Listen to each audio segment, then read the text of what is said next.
Krumpirove bube vam stalno uništavaju krumpir i druge biljke.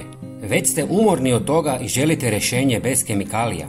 Danas ću vam pokazati jednostavno, učinkovito i jeftino prirodno sredstvo za sve štetočine u vrtu. Potrebna su vam samo par sastojka koja svi imate kod kuće. Ne samo da ćete otjerati krumpirove bube, već i lisne uši, gusjenice, mrave, bijele mušice, grinje i slične štetnike.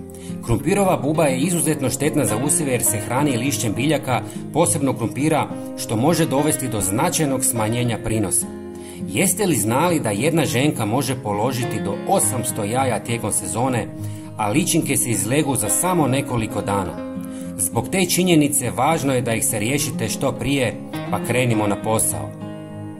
Prvi sastojak je kora od naranđe koju ćemo usitniti u mlincu. Kora od naranđe je učinkovita protiv krumpirovih buba jer sadrži prirodne spojeve poput limonena koji odbijaju mnoge insekte.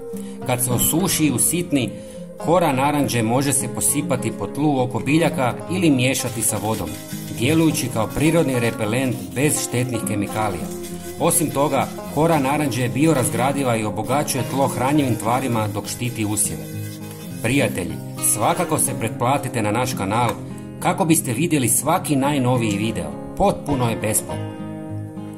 Istresite prah u malo tople vode. Zatim dodajte pola žlice cimeta koji sadrži eterična ulja koja djeluju kao prirodni insekticid, odbijajući bube i sprječavajući ih u napadu na usjeve. Osim toga, cimet ima antimikrobna svojstva koja mogu pomoći u zaštiti biljaka od drugih štetnika i bolesti, poboljšavajući ukupno zdravlje vrta.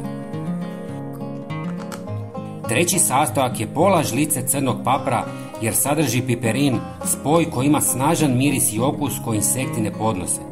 Kada se crni papar posipa oko biljaka ili korosti u otopini kao sprej, djeluje kao prirodni repelent.